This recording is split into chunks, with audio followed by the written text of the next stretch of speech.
बहुत बहुत साधुवाद, बहुत बहुत धन्यवाद। तो वसुदेव जी के साथ विवाह किया और जब विदा करने जा रहे थे कंस देवकी और वसुदेव जी को, आकाशवाणी हुई, अरे कंस, जिस देवकी के विवाह में तुम इतने प्रसन्न हो, इसका 8वां पुत्र तुम्हारा काल होगा। जैसे ही कंस ने यह सुना तो खड्ग निकाली, देवकी को मारने के लिए तैयार हुआ। उसी समय वसुदेव जी ने रोका, इस्लांगणी गुणासूर भवान भोज्य ससकर सकतम भग्नि हन्यात स्त्री मुदवाह पर्वणि।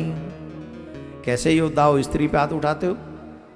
स्त्री पर हाथ नहीं उठाना चाहिए। जो जो चाहते हैं घर में लक्ष्मी प्रसन्न रहे, उन सबको एक बात गांठ मार लेनी चाहिए आज, कभी भी स्त्री पर हाथ नहीं उठाना चाहिए। जिस घर में स्त्री का अपमान होता है उस घर में लक्ष्मी कभी ठहरती ही नहीं। यत्र नार्यस्तु पूज्यन्ते रमन्ते तत्र देवता। जिस जगह पर देवियों का सम्मान होता है वहां पर देवता रमण करते हैं, और जहां अपमान होता है वहां से देवता निकल जाते हैं। तो हर घर में देवियों का सम्मान होना चाहिए। और हे देवियों, देवी बन के रही हूं, बस एक ही प्रार्थना, तुम देवी बनी रही हो। कहूँ ऐसा न हो कि कहूँ तुम दूसरी, कभी राम बन के कभी, हाँ बस भारतीय नारी बने रहो, अमेरिकन यूरोपियन बनने की आवश्यकता नहीं है। यही हमारा निवेदन है आप सबसे। कंस ने कहा तुमने सुना नहीं इसका 8वां पुत्र मेरा काल होगा? बोले तो डरते हो मृत्यु से? मृत्यु जन्म वताम वीर दे न सह जाए थे अद्यवाद सतांते वा मृत्यु वही प्राणिनाम ध्रुवा। याद रखिए, मृत्यु ध्रुव सत्य है। जिसका जन्म हुआ है उसे मरना पड़ेगा। अरे हमें तुम्हारा ज्ञान अच्छा नहीं लगता। उग्रसेन जी ने रोका कि तुम अपने बहन बहनों के साथ ऐसा कृत्य कर रहे हो, तुम्हें शर्म आनी चाहिए। कंस ने उग्रसेन के सर से मुकुट उतारा और अपने सर पे रख लिया और कहा अब हम मथुरा के राजा हैं, अरेस्ट हिम, बंदी बना लो इन्हें। उग्रसेन जी को बंदी बना लिया।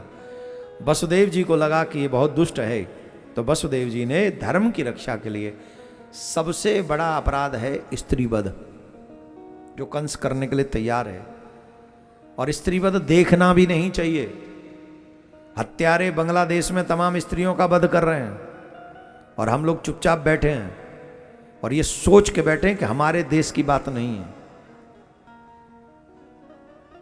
प्रत्येक बांग्लादेशी हिंदू का कोई न कोई रिश्तेदार हिंदुस्तान में जरूर बैठा हुआ है, उनका सबके साथ संबंध है। और जो आज मौन बैठे हैं ना, सच बता रहा हूं, पितामह भीष्म की जैसी दुर्दशा हुई थी ना, वैसी दुर्दशा होगी जो आज मौन बैठे हैं उनकी। हिंदू पर अत्याचार विश्व में कहीं भी हो, हर हिंदू को अपनी जात भूलकर अपने हिंदू के साथ खड़े हो जाना चाहिए, वही सच्चा सनातनी माना जाएगा। तुम्हारी ताली बता रही है कि तुम लोग उसमें ज्यादा इंटरेस्ट लेना नहीं चाहते।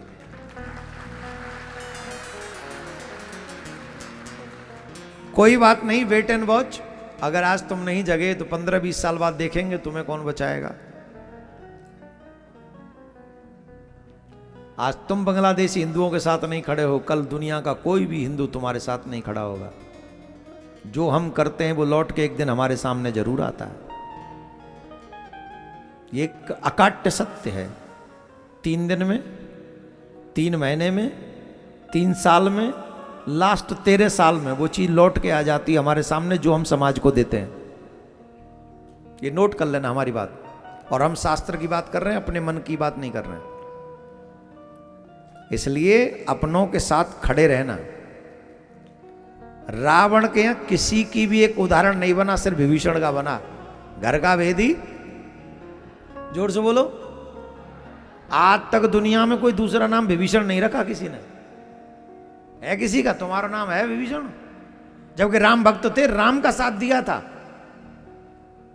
राम का साथ दिया, कोई बुरा काम नहीं किया था। लेकिन भाई के साथ विश्वासघात किया था, भाई को छोड़ दिया था। इसलिए आज तक कहावत है, घर का भेदी वो मेरे घर के लोग हैं जो बांग्लादेश में फंसे हैं।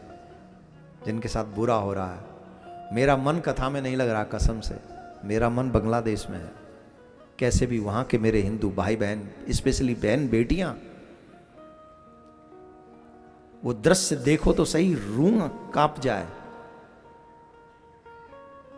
कुछ नहीं कर सकते तो प्रार्थना ही करो ठाकुर जी से कि उन दुष्टों के चंगुल से हमारी बहन बेटियां बचें। सुना था पाकिस्तान में ऐसा हुआ था, अफगानिस्तान में ऐसा हुआ, अभी लाइव देख रहे हैं। अब तो कैमरे हैं, मोबाइल हैं, तो दिख भी रहा है। उस समय तो कुछ नहीं था। बहुत डरावना है। तो धर्म की रक्षा के लिए वसुदेव जी ने एक वचन दिया, देवकी के गर्भ से जितनी भी संतान होगी हम तुम्हें ला कर देंगे, पर देवकी को मारो नहीं। बोले तब तक तुम्हें कारागार में रहना पड़ेगा। तो वसुदेव जी ने कहा, धर्म पर बलिहार सब कुछ बात है ये क्या बड़ी। देखो अभी विवाह हुआ है, अभी माइक पत्नी को लेके वापस नहीं पहुंचे वसुदेव जी, क्या कह रहे हैं, धर्म पर बलिहार सब कुछ बात है ये क्या बड़ी, धर्म की खातिर सहेंगे ये मुसीबत भी कड़ी, 4 दिन की जिंदगी मौत लेने को खड़ी, धर्म की खातिर मैं पहनूं हाथों में हंसकर हथकड़ी। मुझे स्वीकार, मैं अपने धर्म की रक्षा के लिए कारागार में भी रहना पड़े तो मुझे स्वीकार है, मुझे मेरे बच्चों को बलि चढ़ाना पड़े तो स्वीकार है, पर एक स्त्री का वध नहीं होते देख सकता। कारागार में डाल दिया गया वसुदेव जी को। 6 पुत्रों को जन्म लेते ही मारा कंस ने। 7वें पुत्र के रूप में शेष अवतार श्री बलराम जी महाराज